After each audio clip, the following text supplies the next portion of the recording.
ದಾಂಡೇಲಿಯ ಕುಳಗಿ ರಸ್ತೆಯ ಶ್ರೀ ಈಶ್ವರ ದೇವಸ್ಥಾನದಲ್ಲಿ ಸಂಭ್ರಮದಿಂದ ಶಿವರಾತ್ರಿ ಆಚರಣೆ. ದಾಂಡೇಲಿ ನಗರದ ಕುಳಗಿ ರಸ್ತೆಯಲ್ಲಿರುವ ಶ್ರೀ ಈಶ್ವರ ದೇವಸ್ಥಾನದಲ್ಲಿ ಮಹಾಶಿವರಾತ್ರಿ ನಿಮಿತ್ತವಾಗಿ ಇಂದು ಬುಧವಾರ ಬೆಳಗ್ಗಿನಿಂದಲೇ ವಿಶೇಷ ಪೂಜಾ ಕಾರ್ಯಕ್ರಮವನ್ನು ಹಮ್ಮಿಕೊಳ್ಳಲಾಗಿತ್ತು. ಶಿವರಾತ್ರಿ ಹಬ್ಬದ ನಿಮಿತ್ತವಾಗಿ ದೇವಸ್ಥಾನವನ್ನು ಹೂವಿನ ಮಾಲೆಗಳಿಂದ ಅಲಂಕರಿಸಲಾಗಿತ್ತು. ಇಂದು ಬೆಳಗ್ಗಿನಿಂದಲೇ ಭಕ್ತರು ತಂಡೋಪತಂಡವಾಗಿ ಆಗಮಿಸಿ ದೇವಸ್ಥಾನದ ಹತ್ತಿರದಲ್ಲೇ ಹರಿಯುತ್ತಿರುವ ಕಾಳಿ ನದಿಯಿಂದ ನೀರನ್ನು ತಂದು ಶಿವಲಿಂಗಕ್ಕೆ ಜಲಾಭಿಷೇಕವನ್ನು ಮಾಡಿ ಶಿವನ ಅನುಗ್ರಹಕ್ಕೆ ಪಾತ್ರರಾದರು.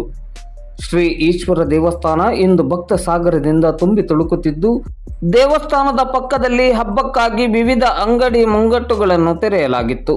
ಸಂಚಾರ ದಟ್ಟಣೆ ವ್ಯಾಪಕವಾಗಿರುವ ಹಿನ್ನೆಲೆಯಲ್ಲಿ ನಗರ ಪೊಲೀಸರು ಸುಗಮ ಸಂಚಾರಕ್ಕೆ ಅಗತ್ಯ ಕ್ರಮದ ಜೊತೆಗೆ ಭಕ್ತಾಭಿಮಾನಿಗಳಿಗೆ ಭದ್ರತೆಯನ್ನು ಒದಗಿಸಿದ್ದರು. ಶ್ರೀ ಈಶ್ವರ ದೇವಸ್ಥಾನದ ಹತ್ತಿರದ ಎಲ್ಲ ರಸ್ತೆಗಳಲ್ಲಿ ಎಲ್ಲಿ ನೋಡಿದರೂ ಭಕ್ತರೇ ತುಂಬಿ ತುಳುಕಿದ್ದರು.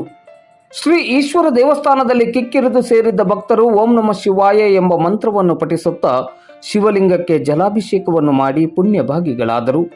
ದೇವಸ್ಥಾನಕ್ಕೆ ಬಂದ ಭಕ್ತಾಭಿಮಾನಿಗಳನ್ನು ದೇವಸ್ಥಾನದ ಅರ್ಚಕ ವೃಂದದವರು ಆದರದಿಂದ ಬರಮಾಡಿಕೊಳ್ಳುವುದರ ಮೂಲಕ ದೇವಸ್ಥಾನದ ಘನತೆಯನ್ನು ಹೆಚ್ಚಿಸಿದರು. ಶ್ರೀ ಸ್ವಾಮಿಯ ಸನ್ನಿಧಾನಕ್ಕೆ ಇಂದು ಬುಧವಾರ ಮಧ್ಯಾಹ್ನ 3 ಗಂಟೆಯ ನಂತರವೂ ಭಕ್ತಾಭಿಮಾನಿಗಳು ಆಗಮಿಸುತ್ತಿದ್ದರು.